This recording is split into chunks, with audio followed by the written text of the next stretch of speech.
আসসালামু আলাইকুম গায়াস। তো আমরা আজকে দেখাবো ইমরান ভাই নতুন হেলিকপ্টার কিনছে। তো তার হেলিকপ্টার দিয়ে সে ফরিদপুর যাবে তার এক ফ্রেন্ডের বাসায়। সেই ভিডিওটাই আমরা দেখাবো আপনাদেরকে। তো মনোযোগ সহকারে ধৈর্য সহকারে ফুল ভিডিওটা দেখেন, খুব ভালো লাগবে।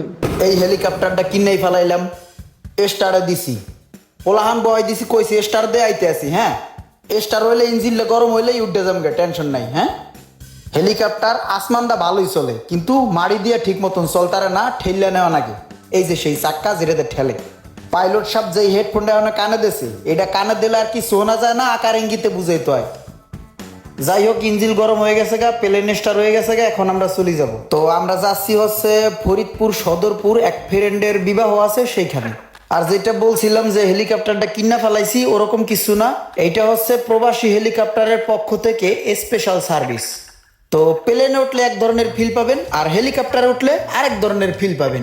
উপর থেকে যখন নিচে তাকাবেন, বড় বড় গাড়িগুলাকে আপনার কাছে বিস্কুটের মতো মনে হবে। দেখতেই পাচ্ছেন, বড় বড় ট্রলারগুলোকেও আইসক্রিমের মতো লাগে। তবে আমি আছি আরেক টেনশনে। উপর থেকে নিচ দিকে চাইলে মাথা হালকা চক্কর দেয়, মনে হয় যে গেট খুলে যাইবে। তাই গেটটাকে একটু লাড়িয়ে চাড়িয়ে দেখলাম যে খুলে কিনা। তবে হেলিকপ্টারে কোনো ধরনের কোনো টেনশন নাই, যদি আপনি পাকনামি না করেন। উপর থেকে পাখির চোখে যখন আপনি জমিনের দিকে তাকাবেন, বড় বড় স্থাপনাকে টুকটাক দেখবেন, আর মানুষগুলোকে পিঁপড়ার মতো মনে হবে। আর দেখতে দেখতে পদ্মা নদী চলে আসলাম। কানের হেডফোনটা খুলে চেক করলাম কেমন শব্দ হয় হেলিকপ্টারে। হ্যাঁ, মোটামুটি একটা শব্দ আছে, তবে আপনার বিরক্তির কারণ হবে না। 30 থেকে 32 মিনিট ফ্লাই করার পরে আমরা ল্যান্ডিং পয়েন্টে চলে এসেছি। তবে পাইলট সাহেবের এই টার্নিংটা সেই ছিল, পুরাই নাগরদোলার ফিল সেই। তাহলে এই হচ্ছে ল্যান্ডিং পয়েন্ট, আমরা এখন ল্যান্ড করলাম। ল্যান্ড করার শেষে ভাই ব্রাদারকে একটু সময় দিয়ে একটু ঘুরতে বেরোবো। আর আমার ঘোরার সঙ্গী হিসেবে রয়েছেন একজন ফাটাকষ্ট।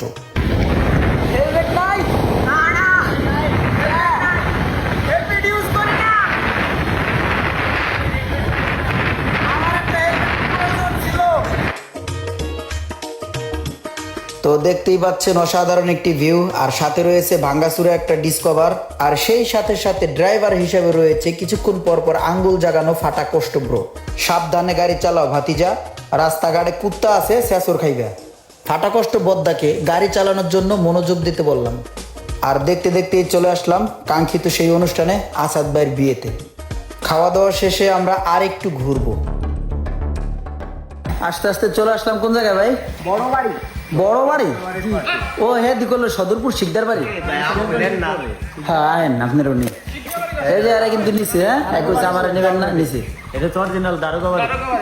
দারোগা বাড়ি। তো দারোগা বাড়িতে চলে আসছি, রাজকীয় কিন্তু একটা বাড়ি। হ্যাঁ, ফরিদপুর সদরপুর।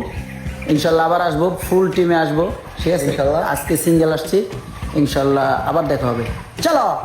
তো এখন রওনা দিয়ে দিব ঢাকার উদ্দেশ্যে প্রবাসী হেলিকপ্টারে। তবে বাইকটাকে খুব মিস করব, সেই ছিল বাইকটা। দেখলেন, ওই হচ্ছে হেলিকপ্টার। ওকে, কিছুই না, চাইলে আপনি উঠতে পারবেন, খুব সহজ। আর এইদিকে হেলিকপ্টারের পাংখার প্রবল বাতাসে সবার জামা কাপড় উড়ে যাওয়ার চেষ্টা করতে আছে আকাশে। তো যাই হোক, সবার সাথে বিদায় নিয়ে ঢাকার উদ্দেশ্যে রওনা দিয়ে দিলাম। আর একটা কথা না বললেই নয়, হেলিকপ্টার খুবই সহজ। আপনি চাইলে আপনি উঠতে পারবেন, ট্রাভেল করতে পারবেন, ঘুরতে পারবেন, বিভিন্ন জায়গায় যেতে পারবেন, আপনার গ্রামেও যেতে পারবেন। সেক্ষেত্রে প্রবাসী হেলিকপ্টারের পেজ থেকে তাদের সাথে যোগাযোগ করুন। তো রওনা দিয়ে দিলাম ঢাকার উদ্দেশ্যে। আশা করি খুব দ্রুতই ঢাকায় পৌঁছে যাব। তবে ঢাকায় ব্যাক করার সময়ের ভিউটা অস্থির ছিল। পরন্ত বিকেলে উড়ন্ত আমি, জ্বলন্ত সূর্যে মন করে পাগলামি। এত সুন্দর ভিউ দেখে মন যেহেতু একটু পাগলামি করছে, ওকে করতে দাও একটু পাগলামি। তো সেটাই, পাগলামি করার চেষ্টা, যেমন কথা তেমন কাজ। ওই সূর্যটাকে আমি এই যে আঙ্গুল দিয়ে লাভ বানাই, ওইটার মধ্যে হালানোর চেষ্টায় আছি। তবে পড়তে আসে না, বিভিন্ন সময় বিভিন্ন দিকে পিছলাই যাইতে আছে। শেষমেশ আমি ব্যর্থ। তবে আমার মনে হয় মেয়েরা হইলে ঠিকই পারতো। তো খুবই সহজ হেলিকপ্টারে ভ্রমণ করা। আপনারা চাইলে আপনারা ভ্রমণ করতে পারেন, অনেকের ইচ্ছা আছে, শখ আছে, ততটা বেশি টাকাও লাগে না, আপনারা চাইলেই ভ্রমণ করতে পারবেন। আহা হা, কি ভিউ! ম্যাচের কার্ডের মতন দেয়াইতে আছে বড় বড় বিল্ডিং গুনারে। আমরা ঢাকার ভিতরে অলরেডি চলে আসছি। খুব দ্রুতই ল্যান্ডিং করব, আর ল্যান্ডিং করলে ভিডিওটা ফুরুত হয়ে যাবে, মানে শেষ হয়ে যাবে। তো যাই হোক, আমি সব সময় এই ভিডিওর ভিতরে বিভিন্ন পদের কথাবার্তা বললে থাকি আপনাদেরকে হালকা বিনোদন দেওয়ার জন্য। কোনো ভুল ভ্রান্তি হইলে ক্ষমার চোখে দেখবেন ছোট ভাই হিসেবে। আর সেই সাথে সাথে ভিডিওটা এখন শেষ হয়ে যাবে। ওই যে আমরা হাত জাগাইছে ওই জায়গায় যে খাড়াইতে হবে, ওইটাই ল্যান্ডিং পয়েন্ট। দেখা হবে আবার নতুন কোনো ভিডিওর মাধ্যমে। ততক্ষণ পর্যন্ত ভালো থাকবেন। আল্লাহ হাফেজ, আসসালামু আলাইকুম। সো গাইস, আমরা দেখে আসলাম ইমরান ভাইয়ের হেলিকপ্টার এবং তার বন্ধুর বাড়িতে গেছে বেড়াইতে, সেটা ঘুরে আসা, খাওয়া দাওয়া সব কিছু আমরা দেখলাম। তো কেমন লাগলো ভিডিওটা আপনাদের কাছে অবশ্যই কমেন্টস করে জানাবেন। ওকে, বাই, আজকের মতো এই পর্যন্ত।